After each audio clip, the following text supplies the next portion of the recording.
Okay, let me know like when everyone is there, okay?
Yeah, I think we can start now.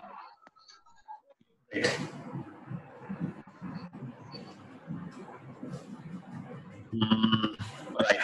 So let me share my screen.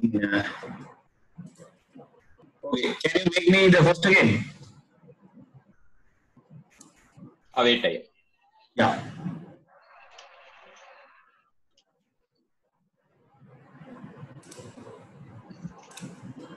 You can share your screen. Yeah. Yeah, okay. Right. So, all right. So the thing is like you have been given a task and no, like I can't guide you exactly how to do the task. Okay. So then there's no purpose in it, right? So because of that, I will not go into depth about your particular task. That is like multiplying two matrices. Give you kind of an overall idea of like okay, what is the overall flow and like so what are ISA, what are instructions and things like that. Okay, and like maybe I'll show parts of what we did. Then like it was for a different task, so maybe like, you can get something from that as well. Correct? Right. So. All right. Okay, so I'll just say how we approach, okay, what is our problem was and how we approach that one. Okay, so maybe like, you can get the flow from there, like how to start doing it and stuff. Basically, it was we are given an image. Okay, so an image was 512 by 512. Okay. Abhay, we can't clearly hear you. There's a distortion going on. Hold on.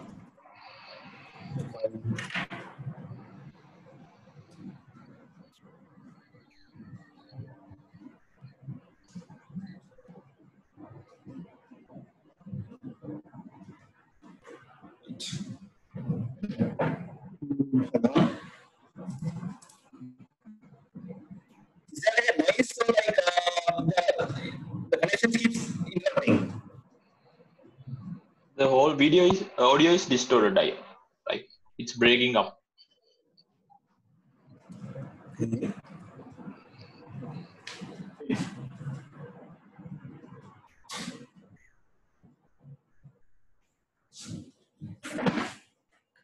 Can you hear me now?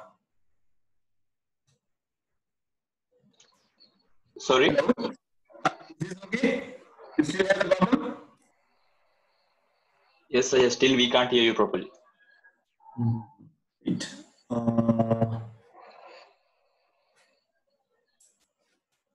Okay, 1 second.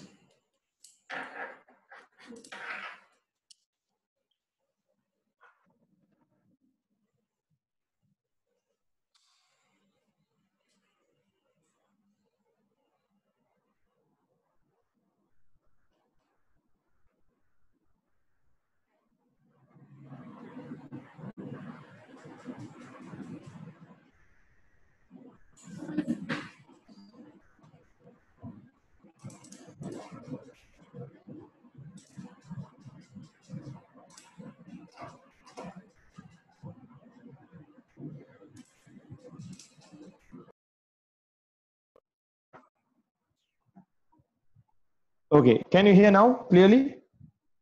Yes, sir. Yeah. All right, so I changed the mic, so that's fine. Okay. Yeah. Yeah. Um, okay, so what I was saying is like, yeah, I can't guide you how exactly to do your particular task. Okay, so because you have to design the whole thing yourself. All right, but I will give an overall idea of like where to start. Okay, because that's what a lot of people have been asking me, like where to start, how to approach the problem, what is an ISA, okay, how to design one, and what are the important instructions, okay, things like that. Okay, so I will give some idea of that using like our task as an example. Is that okay?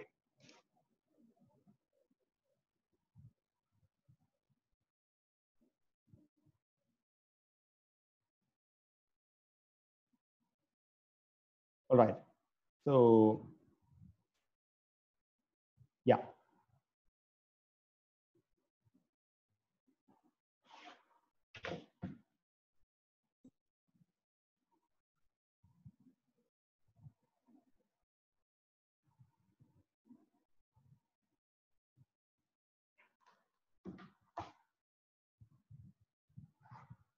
Okay, so our task was basically this. That is, we are given a 512 by 512 grayscale image. We have to downsample this into something like 256 by 256. Okay, 256 grayscale image. Okay, so that's a simple task. Like given this image, you have to downsample this into this one, and you have to return this. Okay, so all right. So in that case, now okay, the most important problem in the how do you do the downsampling simply? So 512 by 512, this is a matrix. Okay, and you have the rows and you have the columns.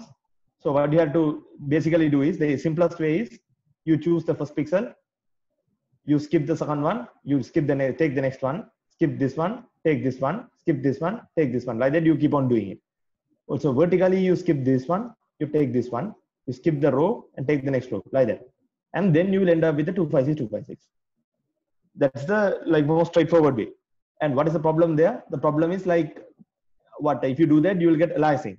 Okay, so in that case, you have to like smoothen this one. Like you have to put a blur filter and smoothen this, and you have to pick this and do downsampling. So that's the idea. And you have to do you have to design a processor and an ISA, and you have to write a program and everything to do this thing. That's a whole concept. Okay, so given a task like this, so how do we approach this? So the first problem, the hardest problem in this is basically setting up the whole flow. Okay, so how do you put an image inside and how do you take it out? So usually, like for us and like for most of the groups, that was the hardest problem. Okay, maybe like how, yeah. So the general idea is what we do is we have like in the computer we have MATLAB PC, we have either MATLAB or Python. Okay, so MATLAB or Python, and they are handling the serial communication. Okay, so through the USB port, then through that we get the data out and we give it to the FPGA board. Okay, so how do you give it to the FPGA board? We give it as a So yeah, we get it. We get the USB through the USB. We take it out. Then this is USB.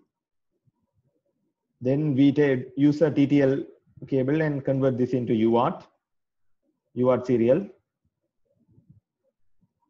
Okay, so UART serial, and then we take it into the FPGA. So inside the FPGA, this will be the FPGA. So in the FPGA, we have to implement many modules. Okay, so the one of the very first modules we have to implement is UART receiver. Okay, so that takes from here and puts it to the memory. So memory is the RAM. You put it to the RAM, and then okay, then after that say we press a particular button, and when you press the button, it takes it and puts it into the RAM. Then you press the next button, it starts the processor. Okay, so we have a processor over here. So the processor starts. So this is say the CPU we built. So the CPU starts and it communicates with the RAM. All right. So before that, from MATLAB, we are uploading two things. So one is the program. Okay. Second one is the image. So that's the data. Okay. So program is basically the set of instructions. Okay. So this program is written in our own language, own assembly language. Okay. So that assembly language is called the ISA. Okay. So ISA is basically the assembly language.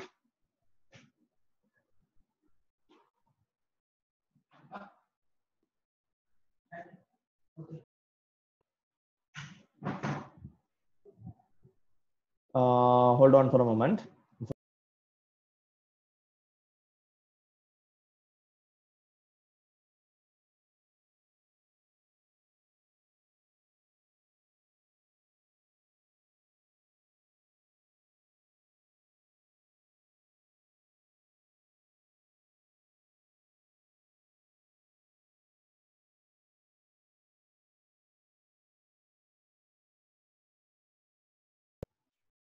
Okay, so yeah, so ISA is the assembly language of our processor.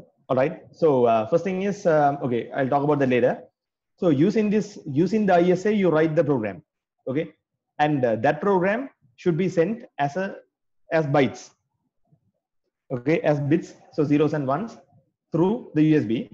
Then you have to convert the image into into bits, zeros and ones, and send through the USB. Then that will get loaded into the RAM. Then CPU starts, when you press the button, the CPU starts working. It takes these instructions from this RAM, a part of the RAM. Okay, so a part of the RAM will be for input. This is for the for the program. Then another part will be for input data, so data in, and another part will be for output data out. Okay, or else you can have the same memory for data input and data out. Okay, so the CPU will read from the program, the part of the memory that's allocated for program one by one. Okay, and then it will execute those instructions one by one. It will execute those instructions one by one, and those instructions will say which data to take and what to do with the data and where to put the data back. All right. So it will do all that, and when it's done, it raises, like it gives a done signal, and we have a light over here. Okay. So then what we can do, we press the next button, the third button, and then the data from D out will be taken to the TX module. No, I understand the way. Okay, to the TX module, and the TX is the UART transmitter, and that will send the data back to the computer. Okay, so yeah, so you will get the data from here, there, and there, and inside here. Then the CPU keeps working. Tell him to know. Then you get back. Okay. So, and finally, you will show the image in MATLAB. No, big You will shit. show the downsampled image. A large box says that I wanted my Can you, yeah. All right. So you will show the output image in MATLAB, all right, or Python. So now this flow is the like it's little hard to build. Hard in the sense it's hard to debug, because if you don't get this right, then if there's a mistake in here or wherever, then what happens is you don't get anything at all. Okay, you don't get any output at all. You don't know where the mistake is. So what we did was like early on in our project, we established this flow. That is, we built the TX and RX modules. They were from a previous project. We took it and improved them. Then we have the RAM, and we learned how to interface with the RAM. Okay, so how the RAM works in which clock cycle, what we have to do and everything. Then what we did was, without a CPU, okay, without a CPU, we implemented everything else. That is, you take an image, 512 by 512 image, send it in, get it out, and show it in MATLAB. All right, so that is the step one. That is where we start. That's where we started. Okay, so if we wait until the last moment, say we design the entire processor and we design the whole thing, wait until the last moment, and then like we implement the whole thing, and if it doesn't work, we have no idea what went wrong. Okay, so it's better to do it like step by step. So the first step would be to establish the whole flow. So now you know this whole thing is working. Okay, so that's the first step. Then the second step, you can go on and design the the architecture and the ISA. So we can do this parallelly. So it's like in our group, like one person he established the flow and everything, and I designed the architecture and I designed the ISA and all, and like later we wrote the algorithms and tested, etc. Okay, right. So second one is the ISA, right? ISA and the architecture. So the idea of the ISA is basically, it is the what I think like some of you know this, but like some of you have a confusion in this. So I will quickly say this. So there is, ISA is basically the assembly language for a particular processor. Okay, so the assembly of a particular processor. So you know, each processor architecture has each processor has a different assembly language. So for an example, all the Intel CPUs you see and the AMD CPUs, they have the same language, Intel and AMD. Okay, so it is called x86 ISA. So they have the same assembly. So we can check it here. That is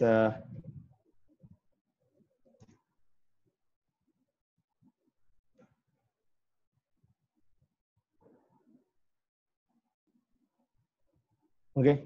So these are part of the yeah. So that's a okay. Now this is the assembly language written in x86.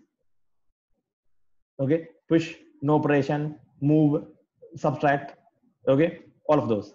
Right. Now look at this. Okay. Now what is an ISA?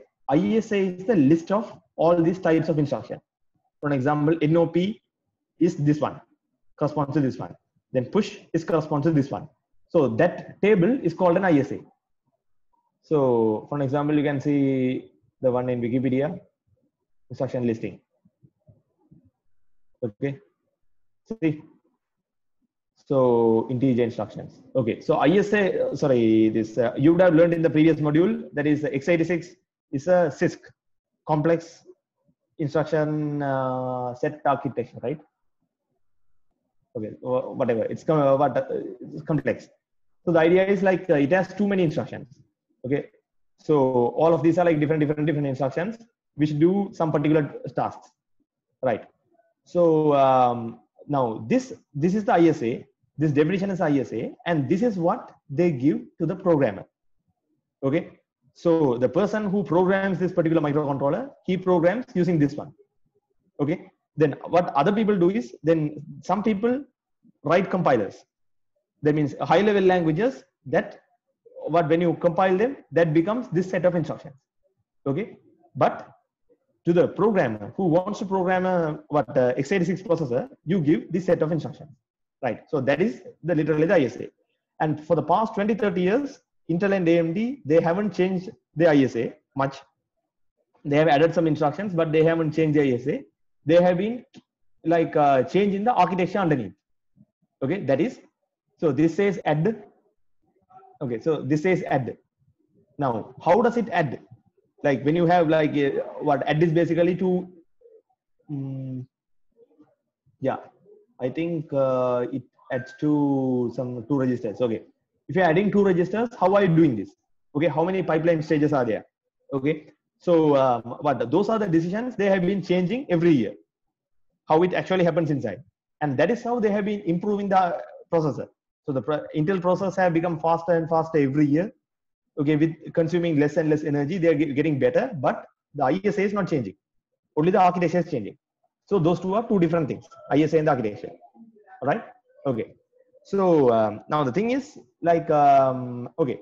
So if you are like a big company like Intel or something, then what we do it, we would be very experienced. We will sit down and we will design this ISA first. Okay. So that is like if our processor is going to do this particular task, in your case, you are going to do matrix multiplication. So to do matrix multiplication, what are the kind of instructions I need? So you will list that, and how can I make it smaller? How can I make it like better? And you will do all that, and then you will go on and build your architecture for that, for the ISA. So that is the like industry procedure. But in our case, like, so our team, we were not experienced. Like we have not developed a processor before, right? So when we do the ISA, when we design the ISA, we don't know what are the important ones and like how we can make it smaller or how we can make it better. We don't know anything. So what we did was we first designed an ISA. It was quite long. I think quite long in the sense it was shorter than the other groups and it was shorter than the previous years. So 30 or 40 instructions, I think. Yeah. So I think 30 instructions or something. Then we went to develop the architecture. And while we were developing architecture, we found some new tricks. And using those tricks, we made the ISA smaller and smaller and smaller while adding the functionality. Okay. So the final ISA we made was this. Okay. So this has 16 instructions. All right. So, okay. So in our case, the idea is this. Now our task was to downsample the, given an image to downsample this. But we were quite interested in this project and we had some time. So we went a little overboard and we did stuff like this. That is, we can downsample an image by 2. We can downsample an image by any factor. So by 3 or by 5. And we can downsample RGB images, not just grayscale. So we can process RGB images. Then we can upsample the image. Given a small image, we can make it bigger and upsample them. And we can apply a custom filter to that. Okay. So like one Instagram filters. Then we can do edge detection. Then we can do smoothing, Gaussian smoothing. And we even did stuff like we can find the prime numbers. Okay. So we can write an algorithm that runs on the same hardware using the same ISA to find the prime numbers and to generate a Pascal triangle, Fibonacci sequence. Okay. So we wrote stuff like that. And yeah. Let's say ISA.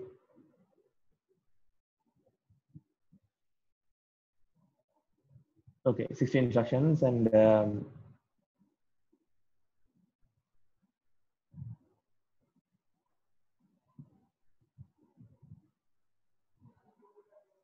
all right, here.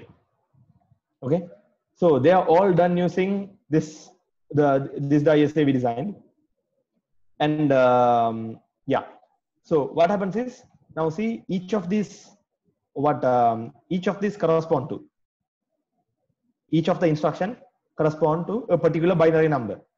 Okay, so which means like we divide the okay. So we give from MATLAB from here.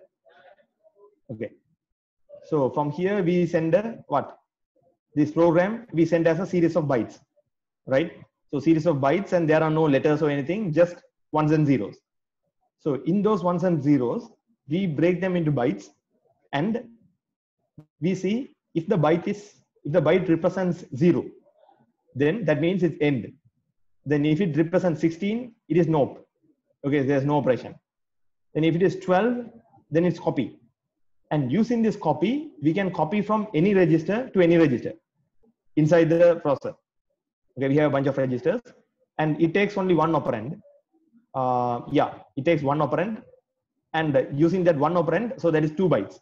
Okay, so in the next byte, we define from which register to which register you have to do this. And you can register copy from one to multiple registers as well. And then you can increment any register, you can decrement any register, you can reset any register, you can what? Okay, LAD is load address. So you can load an address, then you can load a constant, you can toggle. That is like, okay, that's not necessary for you, but okay. So then load is like you can load data, okay, from the memory. Store is you can store to a particular memory. Then okay, jump. So jump is used for loops. Okay, so all kinds of loops, they need jump, and we have only one jump instruction, but it takes parameters. So that is we can, in our particular instruction, some few bits, they represent some parameters. So using 3 bits, we represent the 8 parameters, and those 8 parameters give 8 kind of different jumps. Unconditional jump, AC is 0, AC is not 0, etc., etc., etc. And different other registers are 0. Yeah. Then this is for the ALU. ALU we can add from any register, we can subtract from any register. Then we can divide from a particular constant, and we can multiply by a particular constant. Okay, and our division is rounded off to the nearest integer, not truncated. So these are the stuff we finally settled up, and using these instructions, we wrote all these different algorithms: H reduction, prime finding, Pascal triangle, Fibonacci sequence, and downsampling, and all the stuff. Okay, so how does it work? Okay, so one of the example programs is like this.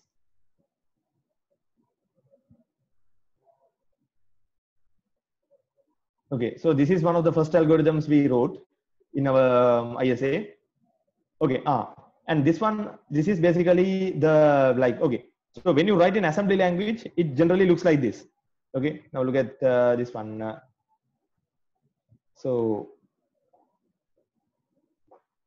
Okay, see. So and the assembly language generally looks like this. So here we wrote we wrote our code just like that, and we also built a compiler.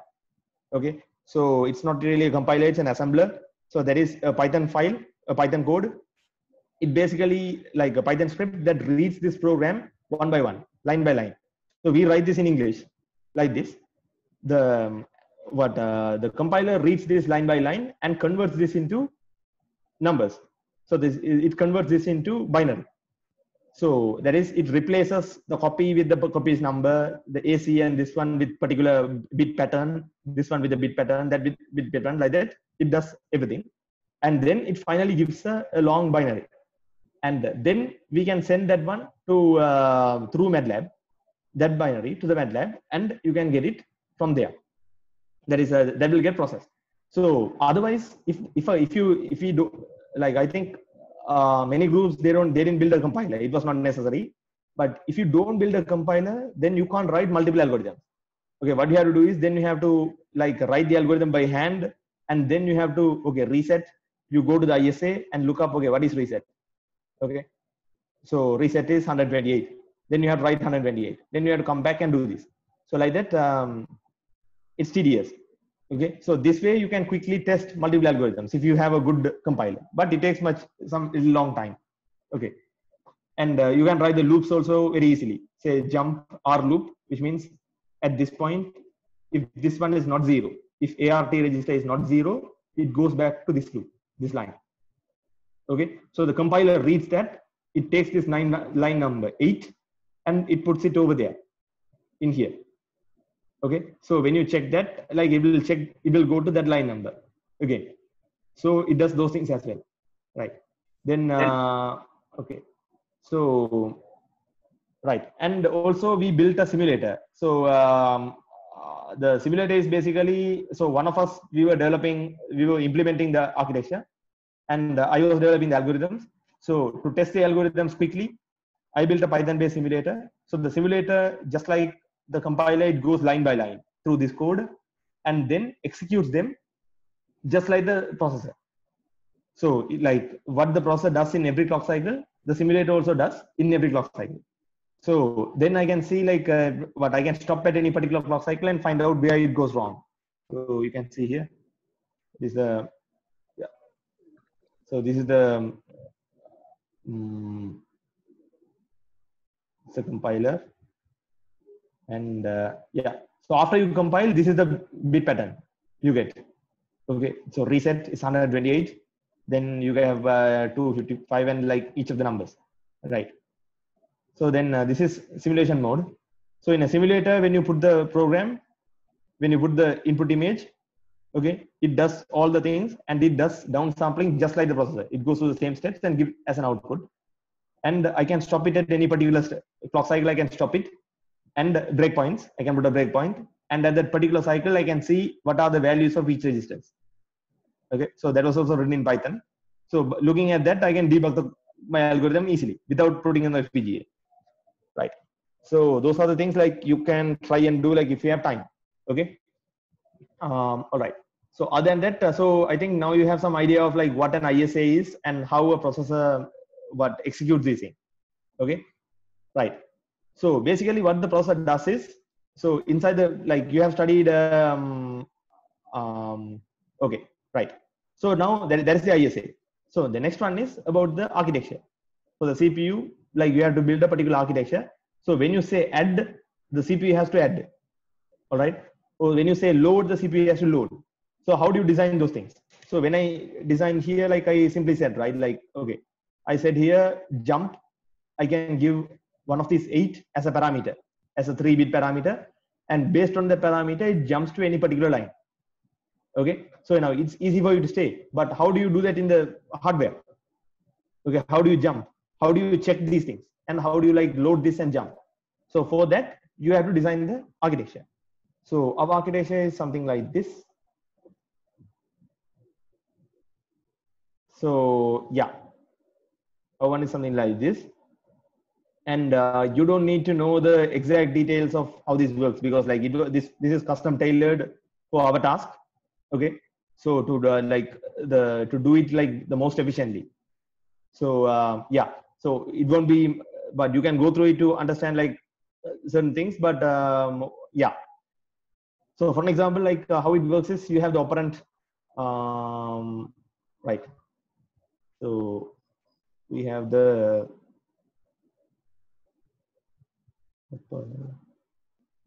PC, okay, the program counter, okay. So the program counter counts from 1, 2, 3, 4 like that, okay. So what, yeah, and when it goes to the next counter, so it holds the address of the next instruction, okay. So this is put into the address bus for the instruction memory, and the data is loaded into the data bus, okay. So the instruction comes in this MIDR. MIDR is the instruction data register, okay. So we get it over here, and then it gets what executed, right?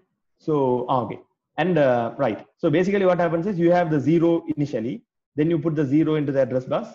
So you have 3 fetch clock cycles, okay. The first clock cycle, you put this into the address bus, and then you go over there and fetch it. And in the next clock cycle, data will be available in the data bus.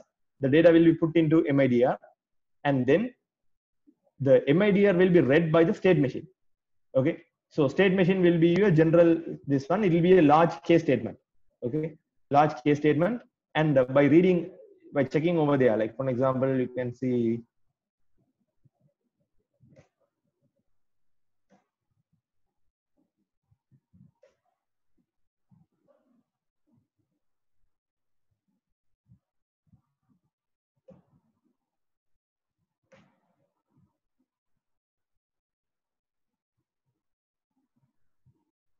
Okay, so the state machine looks something like this.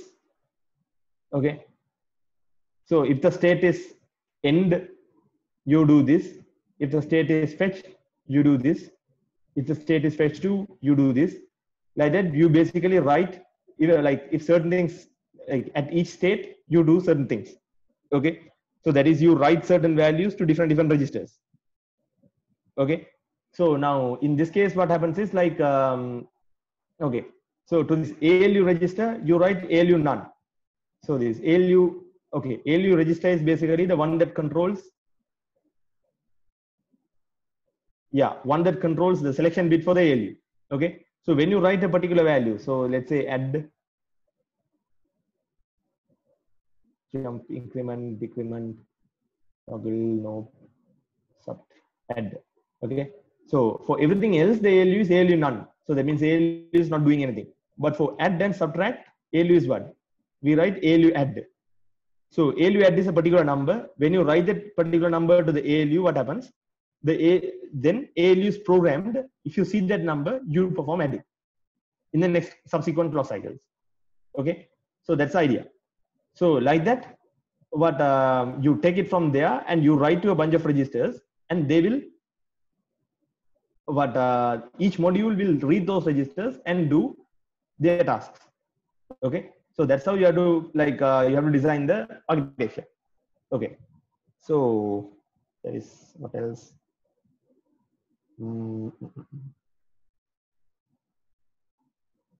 Okay, so if you have any doubts in that, you can ask later, like at the end. Right. So okay, so the instructions, they basically go like this. Now these are the timing diagrams of each instructions. So that is okay. So this fetch happens every time. Okay, every time you fetch, and then you do the, you can do it in a different way. You don't have to do it this way. You can do it more optimized than this. Okay. So now see, fetch 2, fetch 3, and the next state. So like we in 3 clock cycles we fetch something from the memory, and then by looking at it, we do this particular task. We do load address, then like this. Okay. So yeah. So for an example, this load address, it loads address to a particular memory, and it takes 1, 2, 3 clock cycles to run. And in each clock cycle, what happens is written here. So the control signal PC increment is given over there, one here, and the enable is given. So then MIDR updates with the first operand, PC is incremented. Then at 3, this happens, 4, this happens, 5, this happens. Okay, so that is how you design a processor. Okay, in each clock cycle, each clock gauge, what happens? Okay, so you design them and you create your modules that way, and finally make it work. Okay, this is the store operation. From this bus, you are writing this particular register, and you are giving the control signal to the DRAM to write. And yeah, okay. So this way, you can what you have to design each and every instruction separately. All right. So this is basically when you say sub, then how is that subtraction executed inside? Okay. So the architecture and this timing diagram both are combined. So you design the architecture based on the timing diagram. Like so, when you do the architecture, you know what happens in every clock cycle. Understand? All right. So okay. Yeah. So basically that's all. All right. So now you, for your particular task. Okay. So then you do the CPU, and then after that you write a small program to say read from the. Okay. So then you first write a program to read from the data in memory and write it to the data out memory without doing any changes, and then you take it out and see whether it's changed. Or else you read from the memory, multiplied by 2 and write it out and see whether it works. Okay. So then if that works, then your CPU, some parts are working. Then you keep on and implement your full architecture and maybe your full ISA, and then keep on checking, right? And finally you can make this whole thing autonomous. So we did like that. So finally we had an autonomous system. So autonomous in the sense, we press one button. When you press a button, it takes the data from MATLAB, it does the processing, sends back and shows in MATLAB. So you don't have to press different buttons for receiving, transmitting and processing. Okay. with one button, it does it one after the other. So we did that as well. Right. Okay. So let's look at your particular task and maybe some ideas or some pointers. So as far as I know, you have to multiply two matrices, right? So you have matrix A and you have matrix B, and you have to get the output that's AB. Okay. So now the thing is, like, have you been given the size of the matrices?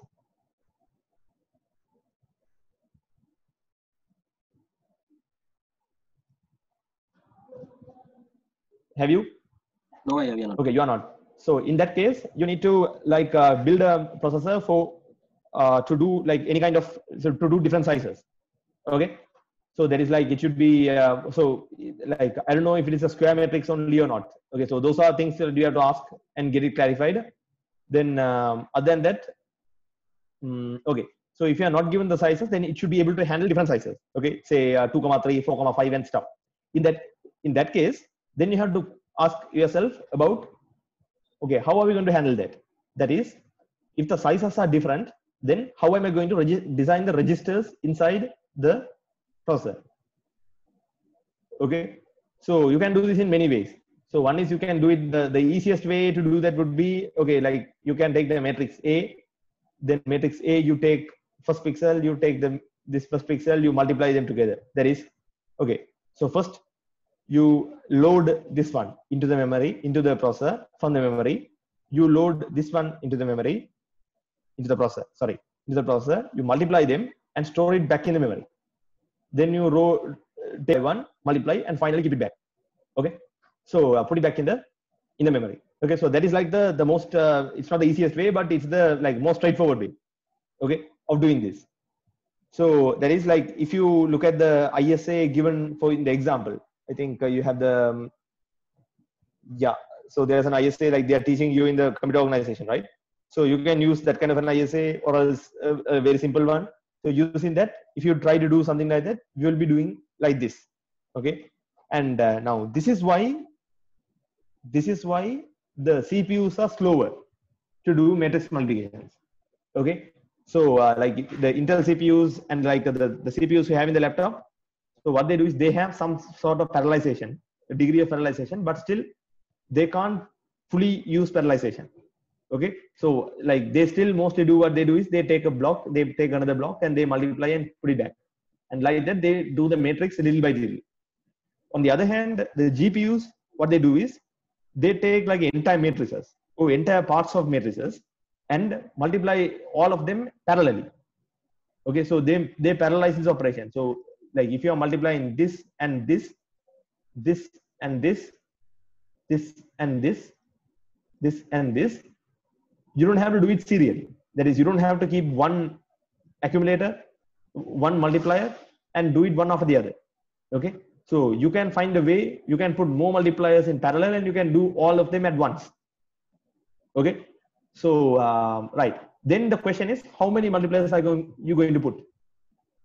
Okay, so and how does that affect the matrix size? So those are the questions you have to find answers. All right, so I will not teach you those things. You have to find answers, right? Then no, and that is the way like GPUs operate. So in GPUs, like they have a lot of small cores. So like if you look at a CPU, it has only few cores, like 4 cores or 8 cores. Okay, and those are very big cores. So that is like they are powerful. They can do different operations. They can do anything. Okay, each core can do anything. They are like complete separate computers by themselves. But in GPU, there are these cores, like you have a lot of CUDA cores and everything, like 256 CUDA cores and all. So there are cores, and they are very simple. So they are not computers by themselves, and they do very simple operations like multiplication, accumulation, like that. But they have a huge farm, say 256, 512, like a huge farm of them inside the GPU. So this kind of task, these kind of simple parallelizable tasks, the GPUs can do them very well. Okay, so those are like two different types of techniques.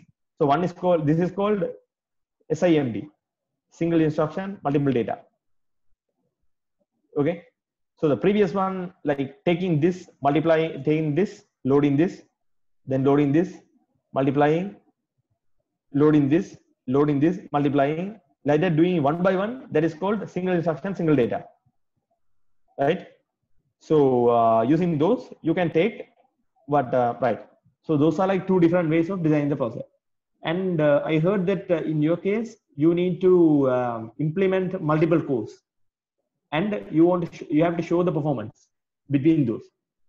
So in that case, you have to think about what the core is going to do. Okay. So let's say like if you design a core in a way that the core takes the entire matrix at once.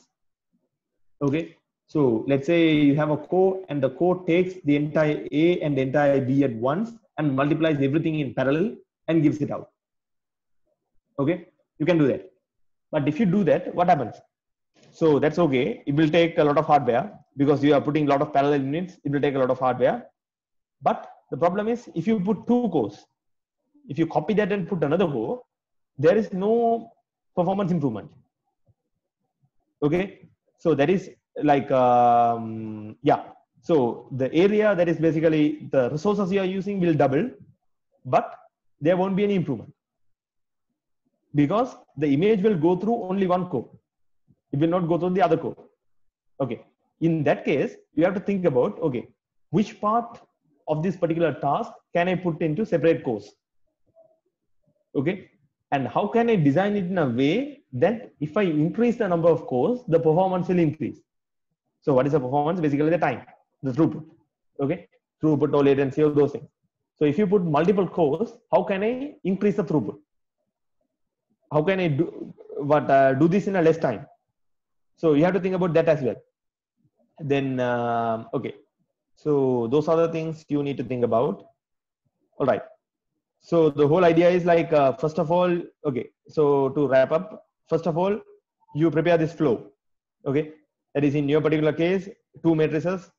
You load the matrices in MATLAB or Python, and through UART, make some UART modules and put a memory. You store them in the memory. You read them back and show it in MATLAB without any error.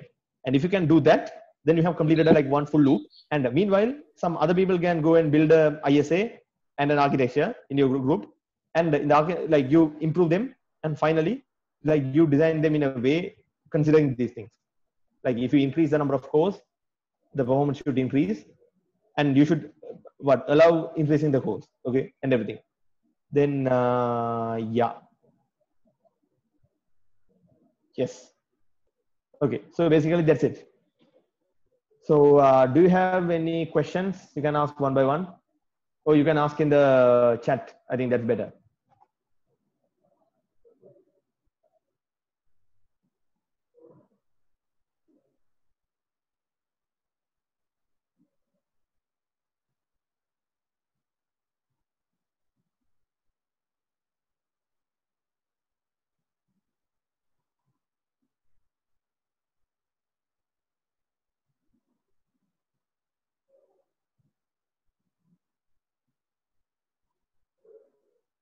Yeah.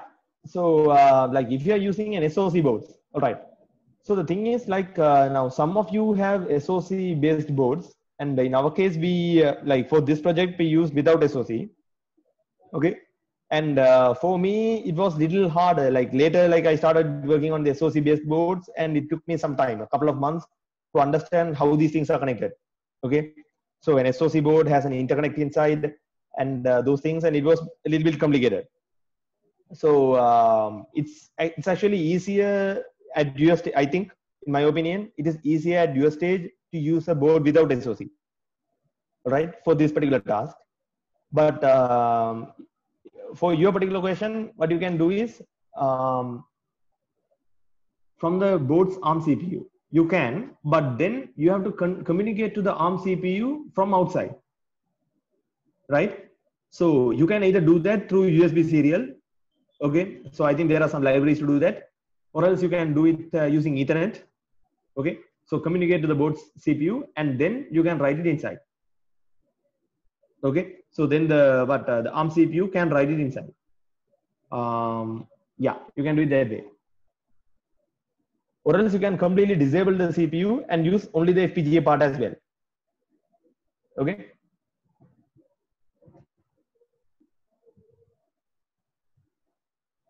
Yeah. So there is like built-in memory already. So if you are using Altera or Vivado, so in Vivado and all, you can have IP, like it's called IP blocks. Okay. So IP blocks are basically, now let's say you are building now this TX and RX you are building now. All right.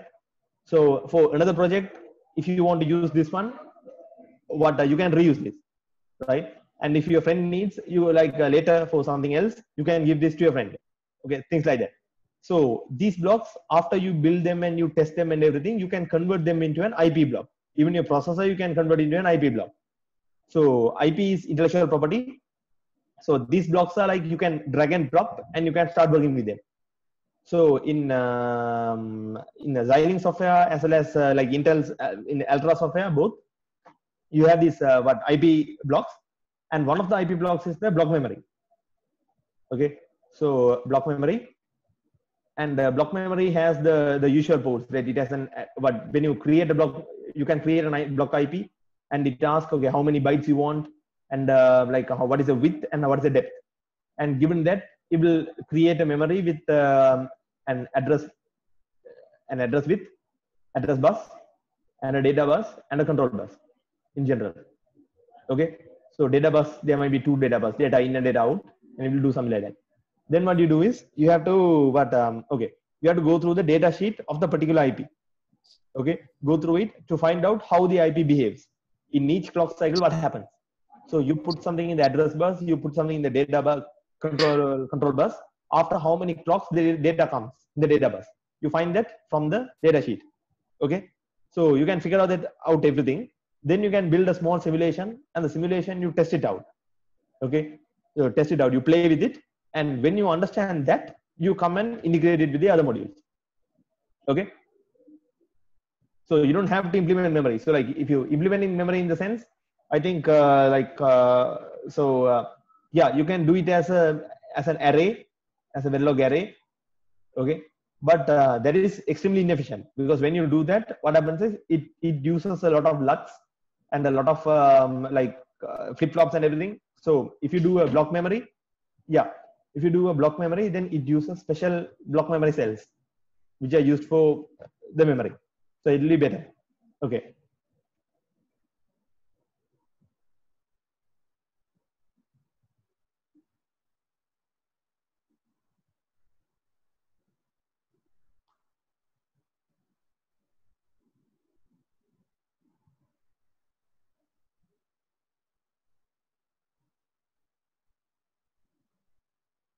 All right. Okay.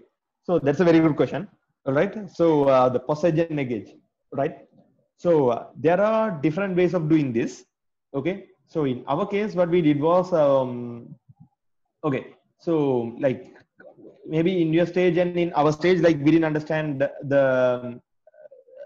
we didn't understand the intricacies. However, right. So what we did was something like this. Now we give the control signals in the neg gauge. Okay, I think here. One. Yeah, we give the control signal in the neg gauge, and the control signal is read in the passage. Okay, you send the signal here, and it's read over there, and the MIDR updates. Okay, and the PC is incremented. So this what happens is the state machine always writes in neg gauge. So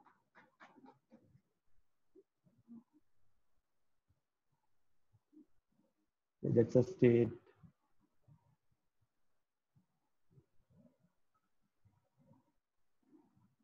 Okay, see, neg gauge clock. State machine always writes in the neg gauge, and everything else works in the passage. So we can do something like that. But if you are doing some actual design, real design later, that is not very advisable. Okay, so I think some of them still do it. Like for example, the memory and everything, the DDR memory, actually the real world DDR memory works in both edges, which is why it's called DDR, dual.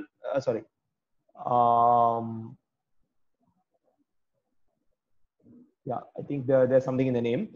but it works in the both edges, post-edge and neg edge, it works. And but in most of the actual processor designs, they always work only in the post-edge. Okay, so you give the signal in the post-edge and you can read it from there in the next post-edge. Okay, so you can do it in that way as well. So there are advantages and disadvantages in both. What are they? Now, if you do it in this way, that is, if you give it in post-edge and read it at neg edge, the time the signal has to go from the state machine to this particular register is only this much. Okay, so within this time, it has to run from state machine to the particular register. Now, which means this time has to be significantly large. Okay, so then your whole clock frequency is going to be low.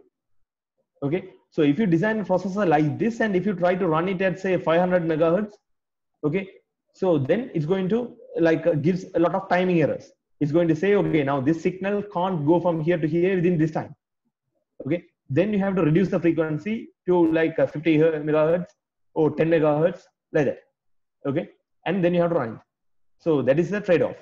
But if you do it everything on post-edge, so in post-edge is here and the post-edge is there, then it has this much time, double the time to run. Okay, so in that case, you can practically double the frequency. Okay, so that is one way of looking at things. Okay, next.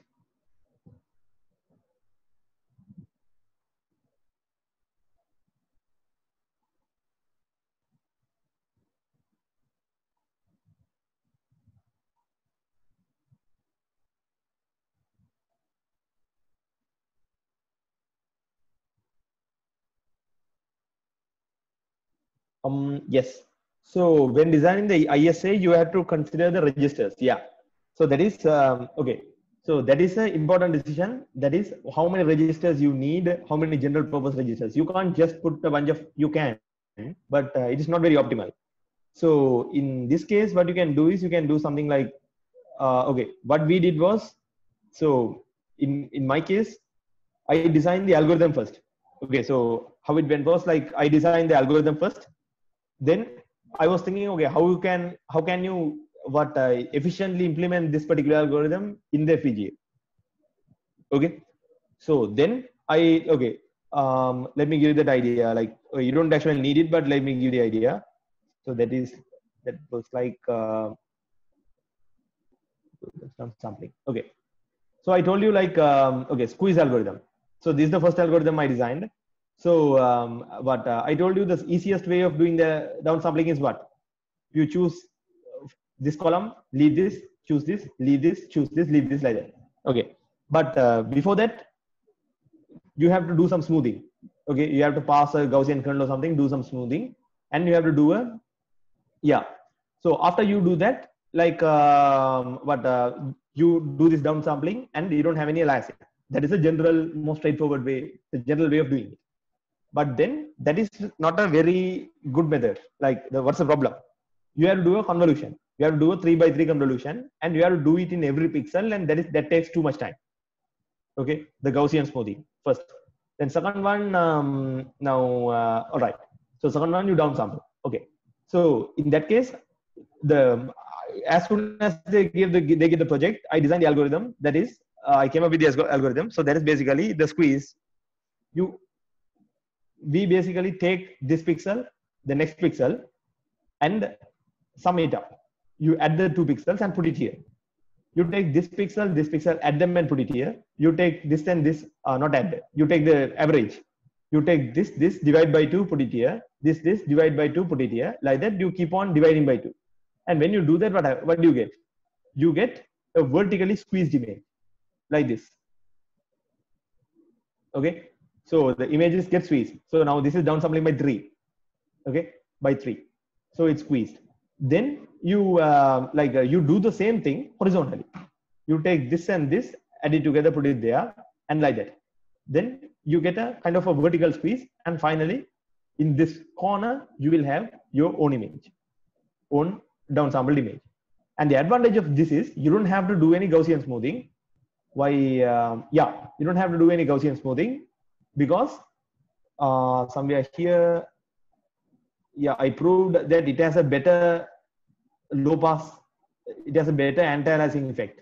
This algorithm has a better anti-aliasing effect compared to a Gaussian while looking at the DTFT. Okay, so this is better than the Gaussian, and it is much faster than the Gaussian. All right. So in that case, okay, so that is the algorithm I designed. So after designing the algorithm, yeah, take the 3 consecutive pixels and then divide by 2. Okay, so after designing the algorithm, then I designed the architecture for that. Okay, so in here, like you can see what happens. So well, okay, so here you can see what happens. We are doing something vertically and we are doing the same thing horizontally as well. We are adding 2 pixels in horizontally, we are adding 2 pixels vertically. So if I do it in the naive way, the simple way, what would I do? My code would be 2 times bigger, right? I will write the same code, same for loop to do this horizontally. Then I will copy the code and change something to read it vertically. Okay. So now I didn't want that. I want the code to be small. So then what I did was something like I introduced a toggle signal.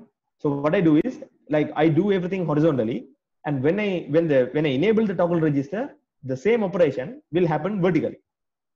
Okay, so inside everything will change. So if you look at yeah, so you don't actually need this, but like I'm just telling the flow that I took. Okay, right. So this how it works. We have 2 pointers. Okay, so this register holds the address of the particular row from where we are reading. This is the column from where we are reading. Okay, and this is the row where we are writing, and this is the column where we are writing. Okay, so we have 2 pointers, the read pointer and the write pointer, and the read pointer is given by these 2 coordinates, write pointer is given by these 2 coordinates, right? And when you enable this toggle, what happens is what is meant by these 2 registers will interchange. That is, the value will stay there, the same value will same, but this row is interpreted, this register is interpreted as the column, and this is interpreted as the row. Okay, when you enable that, and then like I put a reference register here. This is because you can downsample any size image. Okay, not just 512 by 512. You can do 256 or whatever you want, any size image. And as soon as this one reaches this particular reference value, you will get a flag, and you can do a jump. So you don't have to wait until it finishes 512. Okay, so those things are possible. And yeah, so now, so what I want you to focus is based on the algorithm, how we design the architecture. Okay, so then this architecture, this what is created over here goes into the address maker. Okay, so they either go like this and like this, or else they go like this and like this based on the toggle register. And then address maker gives this address to the data memory, and the value comes from there.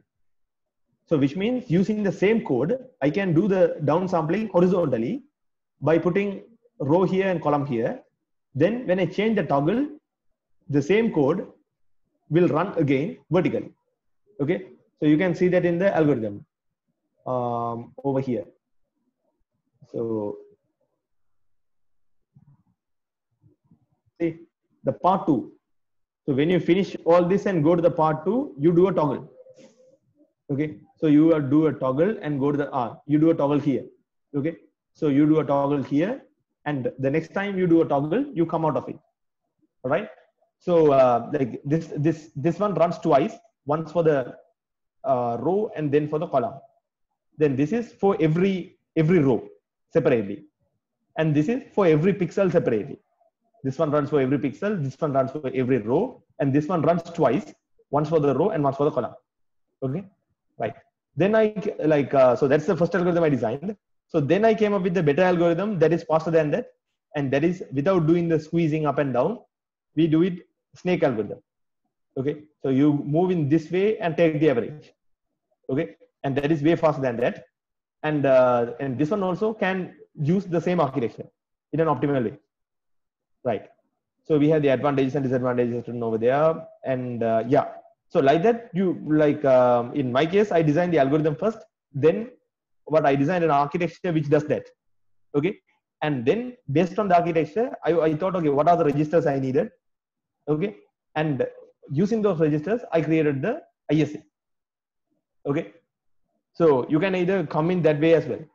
Okay. Otherwise, like if you start with the ISA first, you don't know what are the instructions you need to write your particular algorithm. Okay. So like you might have that kind of problem. Okay. And more about registers. And why is a high clock rate preferred? Okay. So the high clock rate is not really, okay, you don't need that for your particular project. Okay. So because this is the first big project we are doing. So in this case, it doesn't matter. Like you can run at 10 megahertz, 10 kilohertz, no, 10 megahertz, so 1 megahertz. So you can do whatever you want.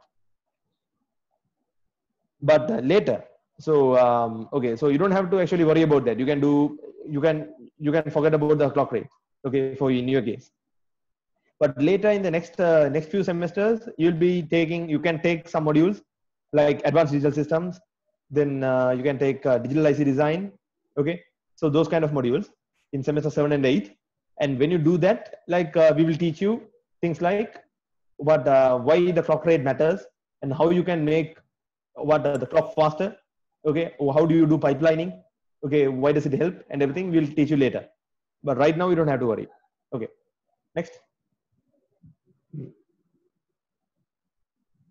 Okay, so how to load access the memory at the same time, or put a multiplexer there and load it. All right, good question. So in this case, what you can do is, again, you have to think about how you design your cores. Okay, so that is very important.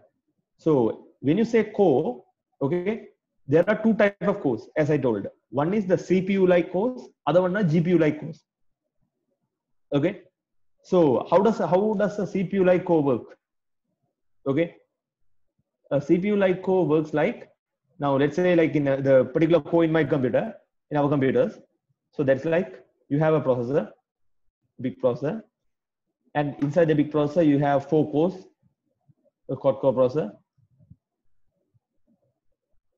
Okay, and you have inside the processor you have an L1 cache,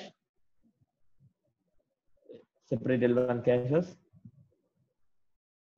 and outside you have an L2 cache, and then you have a command line to the memory. Okay, the memory. Okay, so this is the way. Okay, so this is generally how a general laptop CPU or something is made. But what's the problem? Okay, and what's the advantage? In here, each of these core is a fully functional, almost independent core. You understand? So almost independent means this has inside this core. Now inside this one, I think yes. Inside this, it has a PC, program counter. Okay, it has a PC and it has an ALU, of course. Okay, so it's basically the same copy, one copy of all 4 other copy, and they are independent. It has a PC, program counter means these 4 can execute 4 programs in the same time. They're completely independent, and those 4 programs can be completely like very complicated and everything. Okay, so like that's called the multiprocessing, right? In a computer, like you can run multiple processors in multiple cores. Okay, so right now you can do something like this, and this is why, and these are very good when you are running an operating system in a computer, because when you're running operating system, a lot of processors are being started and closed and started and closed again and again. Okay, and they have to do a different task like addition, multiplication. You have to do like so many different type of tasks. So they should be all powerful. They should be able to do everything. And yeah, but okay. So for the CPU design, this is very good. But the problem is what? Now all of them run the algorithms independently, and I think the memory is being kind of multiplexed. So like this can take the memory from the. I think there's a kind of queue here. Okay. So if it wants some data, it puts in this, like it puts the address in a queue. This one puts in a queue. That one puts in a queue. That one puts in a queue. And like there's someone that something like a DMA that controls the memory. Okay. But it asks the memory, gets the data, and gives it to the particular CPU. Okay. So that's how they do it in the computer. But in your case, I don't think this will be a good idea. Okay. So you can decide for yourself. So what's the problem? The problem is each of them are made to run separate programs, completely separate programs. That's good for an operating system. But in your case, you have only one task. Okay, not multiple tasks. Okay. So in that case, if you give the same task to everyone, and if you try to multiplex this one and everything, it's going to be, I don't think you will see a performance improvement by putting multiple cores. Why? If you're multiplying two matrices, if the two matrices are multiplying by the L1 core, then the other one, sorry, for the first core, all the other cores will be just waiting. Okay. And they don't communicate with each other much. So things like that. But then a GPU core idea is what? In a GPU core, okay. So in a GPU core, you have like very small cores. Okay. So they are not even cores. They are like, they just do some additions, one or two additions and a multiplication, only that. They are not really cores. Okay. So they can't do everything. Things like that. So there are like, okay, there are like hundreds. Okay. 256 or like 512, hundreds of cores like that. All small cores. Then there's a big controller over here. Okay. Now this big controller is the one who has the PC, program counter, and it has all the registers, a bunch of special registers and everything. And it takes the particular program, and this one runs the program. Okay. So have you heard of CUDA programming? So I think, yeah. Yes. So in CUDA, like CUDA is like basically C, some extra like a syntax in C, some things to different parts of everything. And yeah. So generally what happens is like the common controller will take that code and it will pass it, and then it will allocate different parts to different cores. Okay. Okay. Forget CUDA. So like, okay, I'm sure you guys have used TensorFlow Keras, right? So in TensorFlow Keras, when you're writing a model, so a machine learning model, you write an entire model and then you load it, like say you sys.run.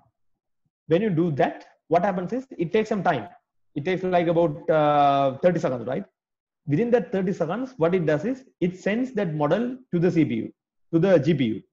And the GPU, the controller takes that and allocates different parts of the model to different cores and different support chips. There are some support chips also, some accelerators. It allocates different parts of the code to there. And that is called the data flow. So it establishes the data flow. Then after that 30 or 40 seconds, then it starts working. Okay. So then it starts working, and all of them do small tasks in the same time. If you ask them to do a convolution, they will all do multiplications, but like 1,000 multiplications, different multiplications at the same time. And they take the outputs and they add somewhere here. They have some adders and they are routed over there and added. So that's how a GPU works. Okay, so that's how a GPU works. So right, so that is why a GPU is like really good for matrix multiplication, for convolutions, for neural networks and stuff like that. But a GPU cannot run an operating system. Okay, so there are pros in this and there are pros in this, pros and cons in both. All right, so you have to choose what you're going to do. Okay, so here the difference is there's a controller which is dealing with the memory, and there's a that controller is the one who is reading the instructions, doing stuff. It is allocating work to different small, like mindless cores. Okay, the cores are not independent. All right. Then next one. Is it possible to increase the board's inbuilt clock, which is at 50 megahertz by default? Okay, so that's possible. Like it depends on the board. Okay, so in different boards, like okay, so what usually they do is there's a clock source, and inside there are some PLLs, and the PLLs do clock division, and like you can adjust the clock to different values as you want. And from the data sheet, you can find the maximum frequency. So in the one I used recently, it was like about 400 megahertz or something, the maximum. And like some of them have like 600 megahertz. So, and like if it has 600, you can give any value less than 600. It will divide it and give the clock to you as you want. Okay, right. Next.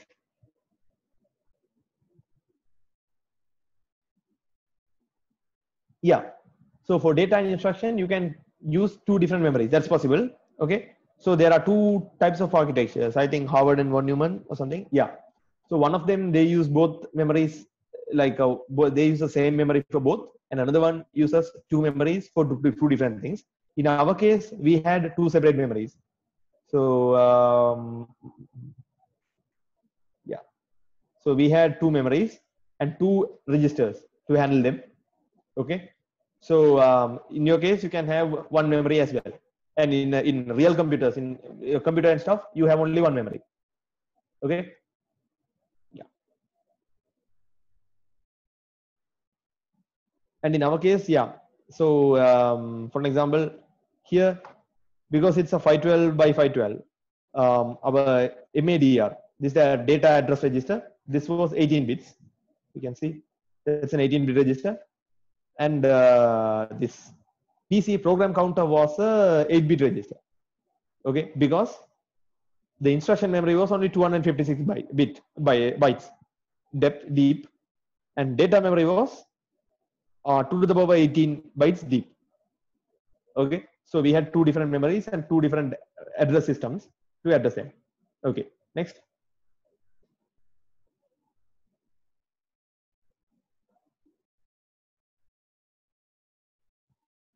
Okay, so that one I can't tell you in detail. So it like you have to figure it out yourself.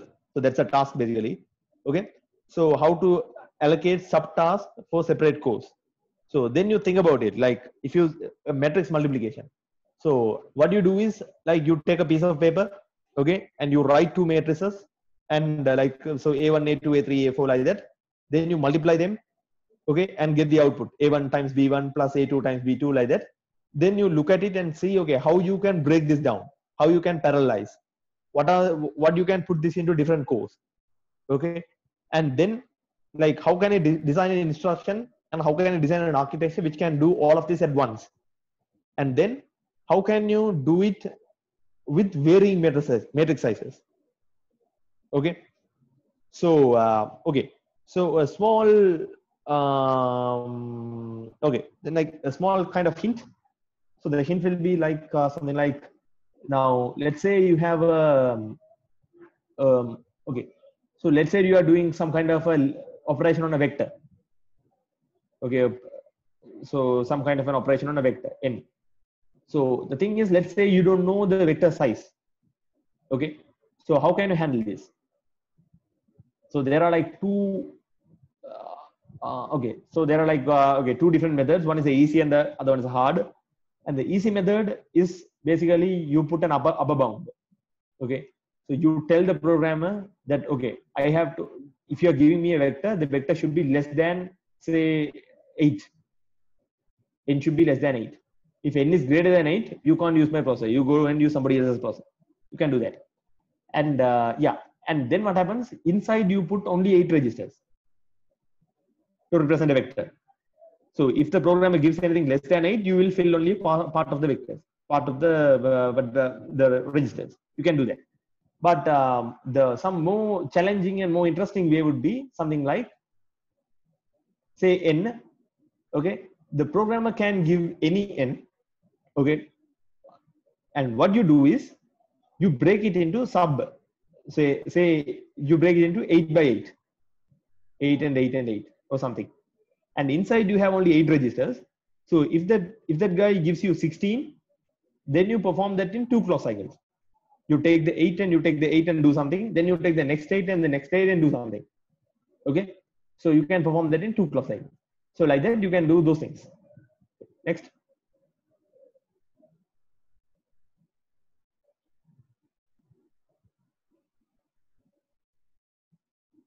All right. Okay. So number of cores. Okay. Now the thing is, now remember. Okay. Remember what is hardware and what is software here. All right. So that is, if you are writing a program, this program is software. Okay. So think about where, like you are designing a processor, right? So a processor means just like a computer processor, like what do you have in the computer. Now, what you have in the computer, can you determine the cores dynamically? Like, can you say what can you write a code that I want 5 or 10 cores? Can you do that? No. The number of cores inside your computer processor are fixed. Okay, so say in my one there are 4 cores. Okay, so that 4 cores are fixed. But what I can do is, if I, by knowing that there are 4 cores, I can write a program that runs on either 4 cores or 3 cores or 2 cores or something. Okay, so the program I can keep changing, but the number of cores I can't change all the time. Okay, now what FPGA does is, in FPGA there's some kind of a flexibility, but still you have to understand like what's going on. Now when you do the synthesis, all right, so that is like you write a Verilog code, in the Verilog code you can use the parameters. Okay, so that is the best way. You can use parameters, so you always use parameters. So you can keep a parameter for number of cores, num cores. Okay, and you can say number of cores equals 1 and you synthesize. You make a bit file and you put it into FPGA, and then after you do that, now the FPGA has only 1 core. Okay, you can't change that. FPGA has only 1 core. Then you write the program in the computer and send it through MATLAB, and you tell the program, okay, now the processor has only 1 core, and the program goes in and it works with 1 core and comes out. Okay, but now you, through MATLAB, you can't tell the FPGA to generate 2 cores. Why? Because you have already synthesized the Verilog file. So in Verilog file, when you set the parameters, you have to tell how many cores you want, and then that only that much of thing is synthesized. So when you synthesize, the connections inside are like made. Okay, the actual connections between the flip-flops and the LUTs and everything are being made, and after that, like if you want to change them, you have to put the bit file again. You have to program the FPGA again. So without programming the FPGA from the MATLAB, you can't say how many cores you need. Okay, so the number of cores is determined by the Verilog file, but you can give that number of cores to the MATLAB file and say you deal with this many cores. You can do that. So you have to build your program software and the hardware that way. Okay, so say like then immediately I can change this one to 4 cores, and I can synthesize it again and push it to the FPGA, program the FPGA. So now the FPGA will have 4 cores. So now you can tell MATLAB, okay, now this has 4 cores. Then it will give a program, the program which uses all 4 cores at once. You understand? Okay. So first you have to give that in Verilog code, that will get synthesized and it will be fixed inside FPGA. You give that number of code to the assembly language in here, and then the assembly language knows how to deal with. Then you have to design the assembly in a way that it knows how to deal with different number of cores. Okay. Okay, next.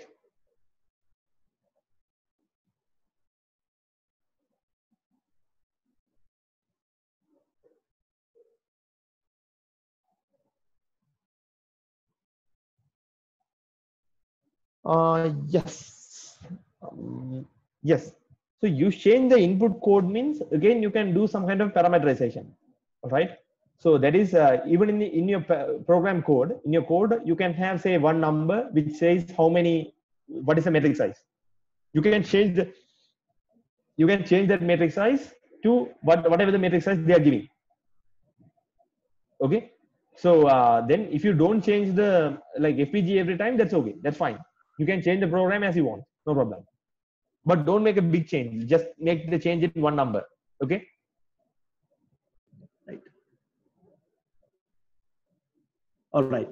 So the Xilinx board and the other board. So okay. So you have okay. I think you have like okay. So basically you have 2 types of boards, Altera and Xilinx. There is not much of a big difference. Okay, you can do the same thing in Altera and the same thing in Xilinx. So you can do the simulations, you can do basically everything. There's no difference. Okay, so what you can use both, but the tools are different. In Altera you use the Quartus, and in Xilinx, in the old boards you use something called ISE. In the new boards you use Vivado.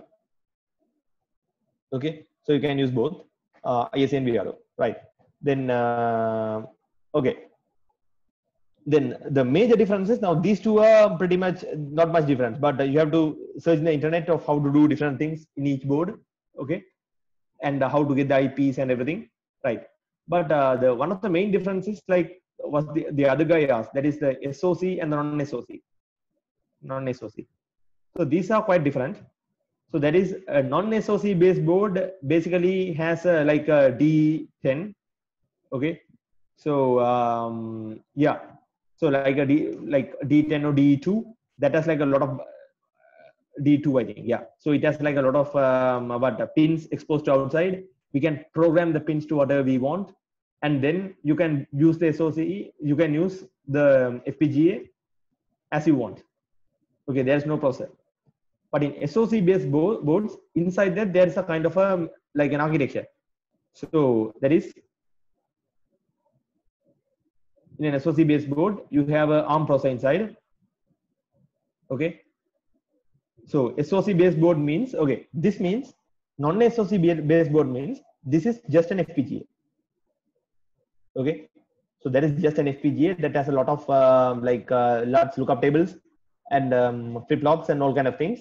And when you put a code, they rearrange and they don't rearrange, they reconnect, okay, in a particular way to create your circuit, and then you give your inputs to one particular to put some particular pins, and you can get the output from some other particular pins. It's that simple. Okay, non-SOC boards. But then SOC boards are used for they're in the last 4-5 years they have become popular, and they're very useful for very big projects. Okay, not small projects like this. In the big projects, what they do is they have a computer inside them. That's like they have a complete ARM processor which can run a Linux inside the FPGA. So they have this one and the FPGA on the same die, on the same silicon. Okay, and then both are connected through a bus. So it's called an Axi bus. Yeah, in Xilinx and now Accelera also they are using Axi. So Axi is a type of bus protocol, system bus protocol inside, and then there's something called the interconnect and everything.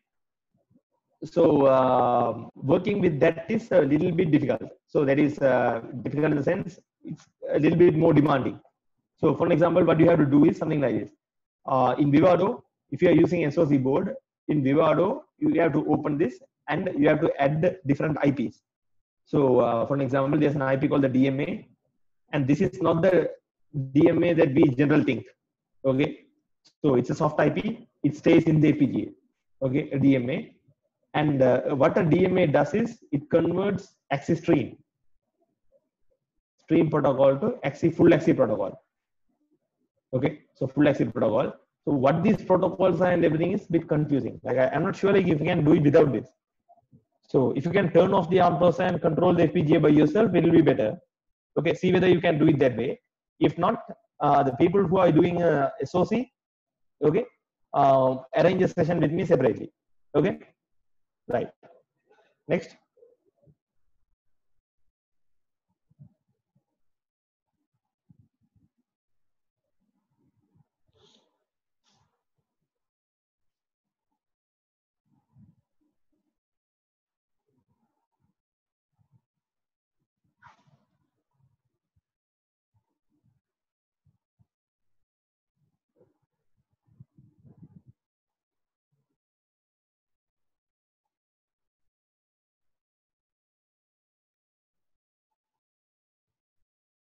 Okay, so is that all? Okay.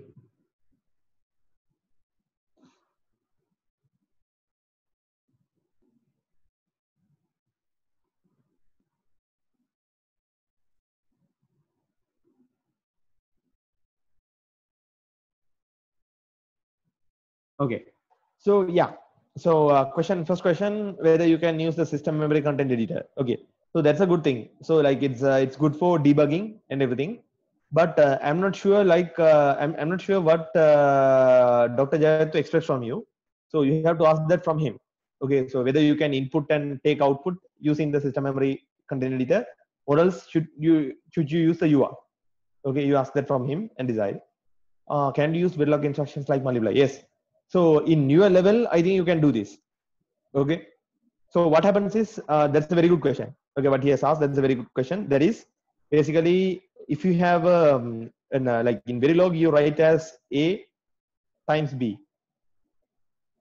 Okay, multiplication. What happens is, it generates a hardware for this. Okay, okay, A times B, and you put that into C at a postage clock. Postage clock. Okay, it generates hardware. So now you see at the postage at a particular clock, you do this and put it in C, and by the next clock, this value should be ready, available. So because of that, this multiplication has to happen within one clock cycle. Okay, so yeah, and therefore, when you write like this, the Verilog will generate the hardware that way. That is, the things like the multiplication will happen in one clock cycle. So that's how we also did, okay, in our project. But that is not very ideal for if you are doing some critical things. Okay, so if you are doing okay, so the problem is when you do that, what happens is, yeah, when you do that, what happens is it creates long paths inside the ALU. Okay, because you have to do everything in one clock cycle, you have to do things by a long path, and your clock frequency will be, you can't run it at a high frequency, the clock. So you have problems like that. So which you don't have to worry about right now. But later you can use an adder IP. But if you use an adder IP, then you can do this kind of multiplication in multiple pipelining steps. Okay, so if you do like that, you can run the whole system at a higher frequency than this. Okay, we have.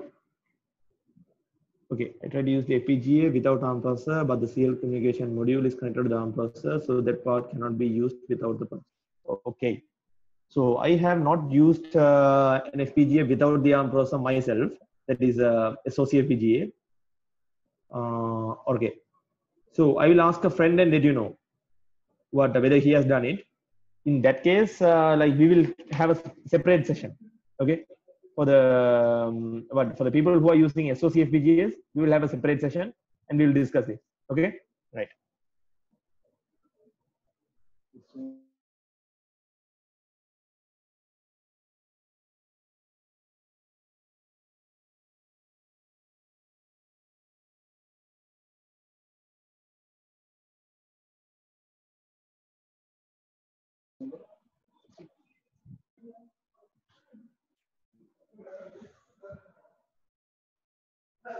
Okay, so do you have any more questions?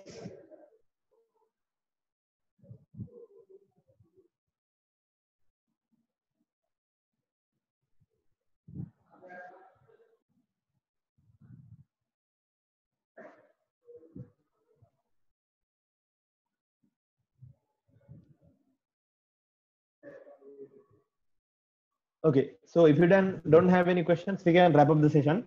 Okay, so you can always contact me through a private message or something.